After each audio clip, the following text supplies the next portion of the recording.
बिस्मिल्लाहिर्रहमानिर्रहीम। अस्सलाम वालेकुम नाज़रीन, आप यूट्यूब चैनल देख रहे हैं। मैं इमरान खान हूँ।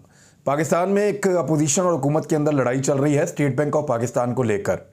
असल मामला क्या है मैं आपको बताता हूँ। अपोजिशन का ये कहना है कि स्टेट बैंक ऑफ पाकिस्तान को हुकूमत पाकिस्तान ने पार्लियामेंट के ज़रिए से गिरवी रख दिया है, जबकि हुकूमत का कहना है कि हमने इसको मज़ीद खुद मुख्तार किया है और IMF की शराइत के अंदर ये शामिल था। जबकि पाकिस्तान तहरीक इंसाफ खुद भी ये चाहती थी कि स्टेट बैंक ज़्यादा खुद मुख्तार हो। यानी वो कहते रहते हैं कि पाकिस्तान के इदारे आज़ाद और खुद मुख्तार होने चाहिए, ये तो सब कहते हैं, लेकिन स्टेट बैंक ऑफ पाकिस्तान के ऊपर कंट्रोल रखना चाहती है हुकूमत हमेशा से। या पॉलिटिकल पार्टीज़ जो है वो भी ये चाहती हैं कि स्टेट बैंक ऑफ पाकिस्तान के ऊपर कंट्रोल रहे। इस तरह वो मालियाती निज़ाम को और अहम पॉलिसीज़ को कंट्रोल करते हैं। लेकिन पाकिस्तान तहरीक इंसाफ ने इसका उलट किया है। ठीक किया, गलत किया, कुछ हक़ाइक़ है मैं आपके सामने रखता हूँ। जब पाकिस्तान आज़ाद हुआ था ना, तो उससे पहले यहाँ पे एक ही बैंक हुआ करता था जो पूरा मुत्तहिदा हिंदुस्तान और पाकिस्तान को चलाता था। उसका नाम था रिज़र्व बैंक ऑफ इंडिया।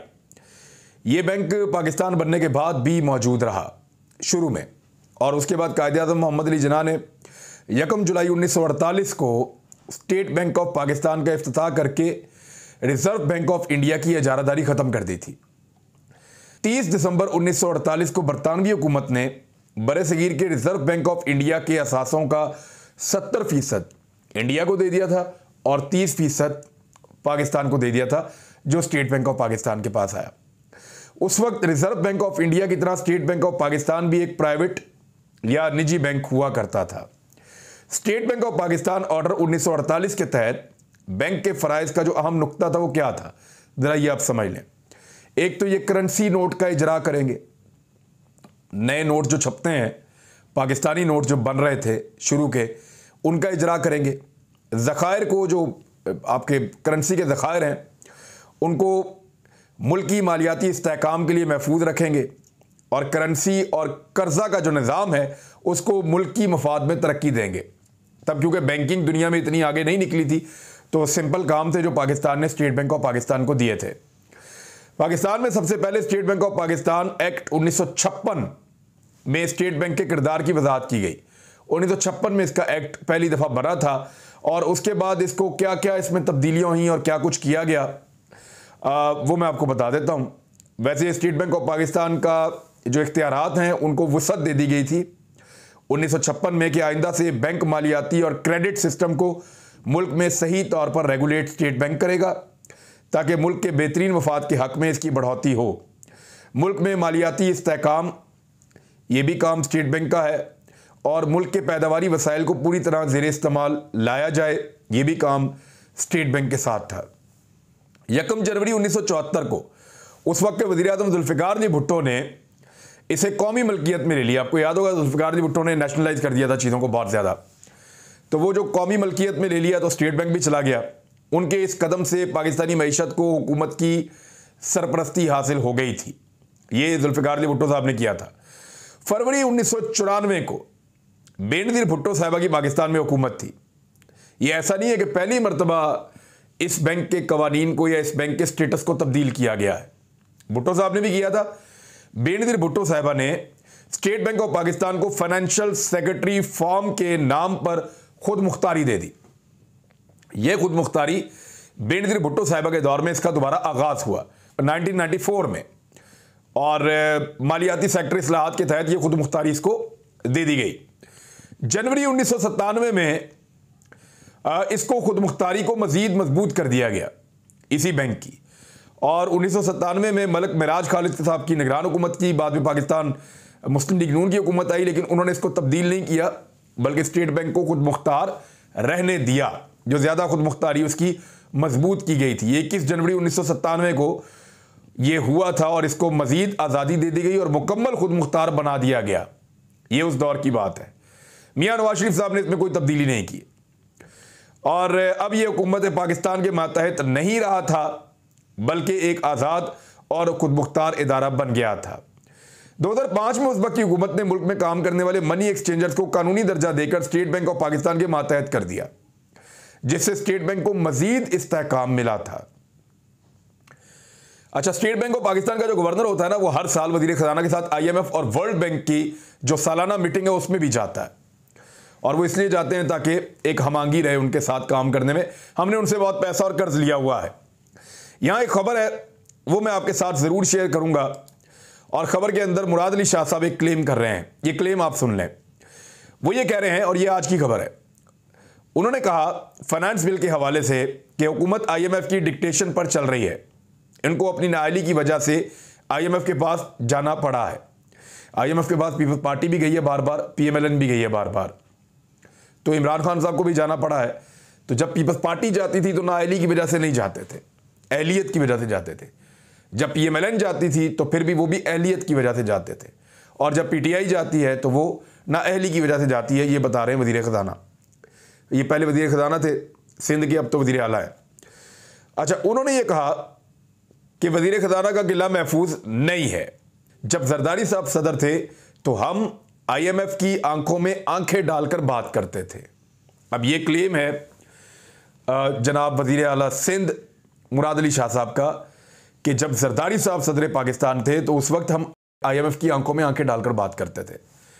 कभी कोई मांगने वाला, कभी कोई किसी से पैसा लेने वाला या उधार पैसा लेने वाला देने वाले की आंखों में आंखें डालकर बात करता है? ये तो नहीं होता। IMF की आंखों में आंखें डाल के हम उस दिन बात करेंगे जिस दिन हम उनके पैसे वापस कर देंगे। उससे पहले ना ये काम मुशर्रफ साहब कर सकते थे, ना जरदारी साहब, ना नवाज शरीफ साहब, और ना ही इमरान खान साहब ये काम कर सकते हैं। अब आए एक और चीज़ पे कि पीपल्स पार्टी कहती है कि ये क्यों किया। तो पीपल्स पार्टी ने अपने दौर में क्या किया वो भी सुन लें। स्टेट बैंक ऑफ पाकिस्तान का जो एक्ट है उसमें तरमीम पीपल्स पार्टी के दौर में 2008 और 2011 IMF प्रोग्राम के लिए ज़रूरी पॉलिसी इक़दामात में से एक थी। यानी 2008 से 11 तक का जो IMF का प्रोग्राम था, पीपल्स पार्टी ने भी तरमीम की थी स्टेट बैंक ऑफ पाकिस्तान के एक्ट के अंदर। ऐसा नहीं है कि यह पहली दफ़ा हो रही है।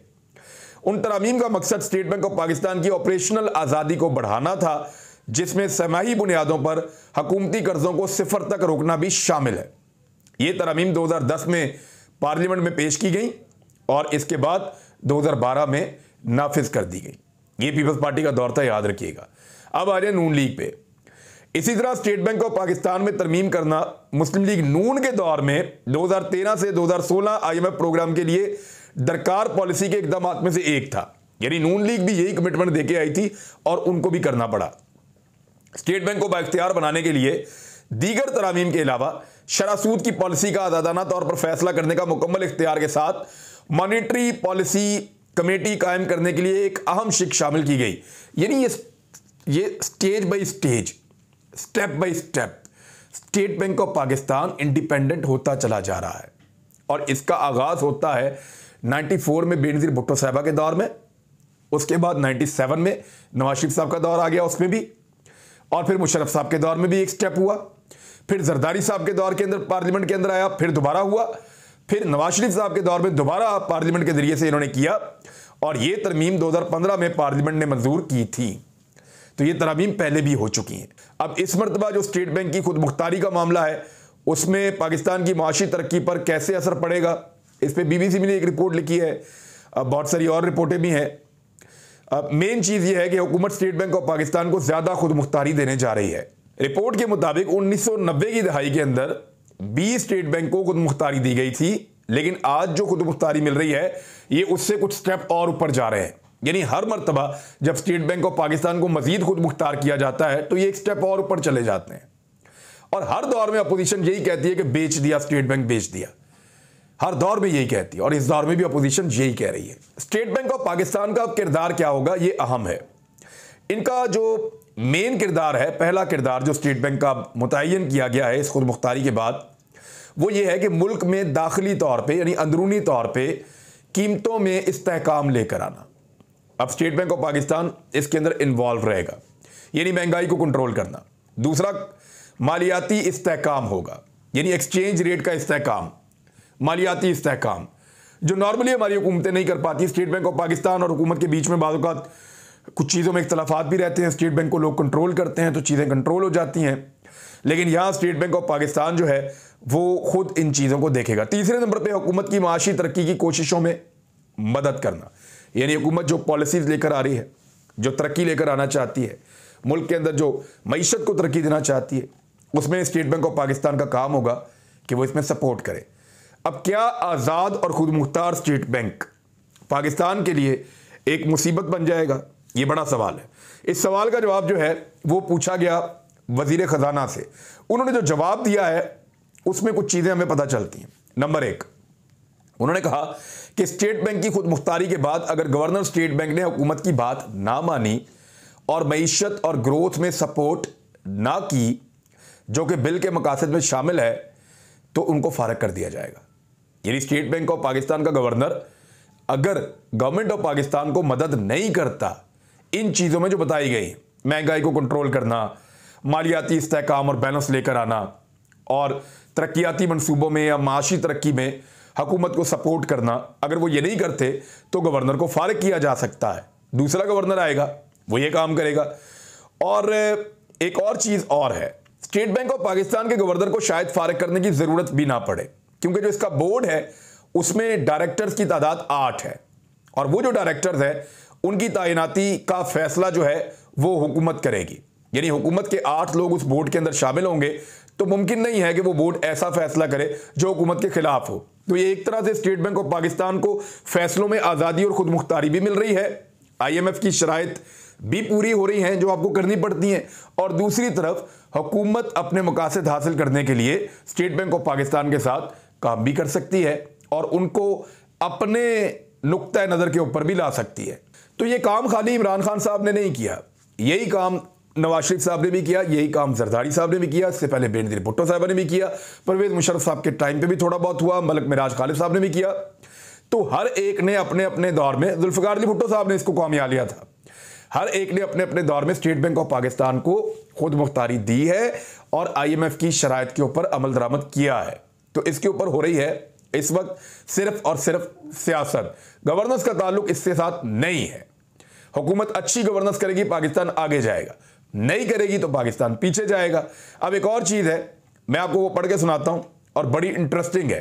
पाकिस्तान को कौन सा हुक्मरान कितने का पड़ा, ये डाटा एक मुकम्मल हो जाएगा इंशाल्लाह, और ये मुकम्मल होगा इस हुकूमत के इख्तिताम पे। तब हम आपको बताएंगे कि नवाज शरीफ साहब कितने में पड़े पाकिस्तान को, जरदारी साहब कितने में पड़े पाकिस्तान को, और इमरान खान साहब कितने में पड़े पाकिस्तान को और पाकिस्तानियों को। लेकिन इसका एक छोटा चंक आज आया है, मैं आपके साथ शेयर करता हूं। इन तीनों लोगों ने दौरा किया अफगानिस्तान का, उस दौरे पर किसने कितने पैसे खर्च किए ये मैं आपको बता रहा हूं। आसिफ अली जरदारी साहब जब अफगानिस्तान गए अपने दौरे हुकूमत में, तो उस वक्त रुपए की कदर भी अच्छी थी। 44,000 अमरीकी डॉलर आसिफ अली जरदारी साहब ने खर्च किए अफगानिस्तान के दौरे पर। राजा परवेज अशरफ साहब भी अफगानिस्तान गए, उन्होंने 51,000 अमरीकी डॉलर खर्च किए। नवाज शरीफ साहब भी अफगानिस्तान गए, उन्होंने सबसे ज़्यादा 58,000 अमरीकी डॉलर खर्च किए। इमरान खान साहब भी अफगानिस्तान के दौरे पर गए और 11,000 अमरीकी डॉलर्स खर्च किए। यानी इमरान खान साहब ने नवाज शरीफ से 5 गुना कम, जरदारी साहब से 4 गुना कम और राजा परवेज अशरफ से भी 5 गुना कम पैसे खर्च किए। अब आ जाए स्विट्जरलैंड का दौरा। यूसुफ रजा गिलानी साहब जब स्विट्जरलैंड के दौरे पर गए तो उन्होंने 4,60,000 अमरीकी डॉलर्स खर्च किए।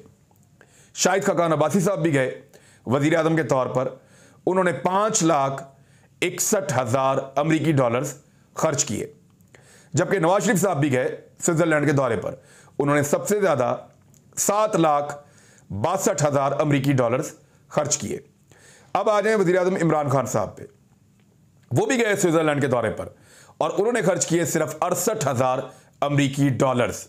अब ज़रा आप मवाजना कर लें कि इमरान खान साहब ने जो पैसा खर्च किया वो तकरीबन 7 गुना कम है यूसुफ रजा गिलानी से, और कुछ 9 गुना कम है शाहिद खाकान अब्बासी से, और नवाज शरीफ से लगभग आप समझ लें कोई 11 या 12 गुना कम पैसा खर्च किया इमरान खान साहब ने। और ये तब की बात मैं आपको बता रहा हूं जब रुपए की वैल्यू भी कम है और डॉलर की वैल्यू ज़्यादा है। अक़वाम मुत्तहिदा न्यूयॉर्क में मुख्तलिफ पॉलिटिकल पार्टीज़ के लोग गए हैं, इमरान खान साहब भी गए हैं, जरदारी साहब हमें अक़वाम मुत्तहिदा में पड़े सबसे महंगे 13 लाख अमरीकी डॉलर्स के। नवाज शरीफ साहब पड़े 11 लाख अमरीकी डॉलर्स के। शाहिद खाकान अब्बासी साहब 7 लाख अमरीकी डॉलर्स के। और मौजूदा वज़ीर आज़म इमरान खान 1,62,000 अमरीकी डॉलर में आपको पड़े हैं न्यूयॉर्क का दौरा जो इन्होंने अक़वाम मुत्तहिदा के लिए किया है। तो जरदारी साहब हैं इमरान खान साहब से लगभग आप समझ रहे हैं कुछ 9 गुना महंगे, नवाज शरीफ साहब कोई 7-8 गुना महंगे, शाहिद खाकान अब्बासी साहब लगभग कोई 5 गुना महंगे, लेकिन इमरान खान साहब इन सबसे कम कीमत में न्यूयॉर्क का दौरा लगाकर आए हैं। वाशिंगटन डीसी यहां पे भी पाकिस्तान के 3 बड़े हुक्मरान गए। साबिक आसिफ अली जरदारी साहब साबिक सदर 7,52,000 रुपये में पहुंचे हैं वाशिंगटन डीसी और वहां रहे हैं। नवाज शरीफ साहब कितने में पड़े पाकिस्तान को? 5,50,000 अमरीकी डॉलर्स में, जबकि इमरान खान साहब सिर्फ और सिर्फ 67,000 अमरीकी डॉलर में दौरा वाशिंगटन डीसी कर आए। अब अगर आप इसको देखें तो जरदारी साहब पड़ते हैं लगभग 11-12 गुना महंगे, 11-12 गुना महंगे। नवाज शरीफ साहब पड़ते हैं लगभग 9 गुना महंगे और इमरान खान साहब सिर्फ 67,000 अमरीकी डॉलर में। अंदाज़ा कीजिए, अभी ये डाटा और बड़ा हो जाएगा, आपको बताएंगे कौन सा हुक्मरान एंड ऑफ द डे पाकिस्तानियों को कितने का पड़ा। अब तक के लिए इतनी, अपना ख्याल रखिएगा, अपने इस चैनल का भी। अल्लाह हाफिज़।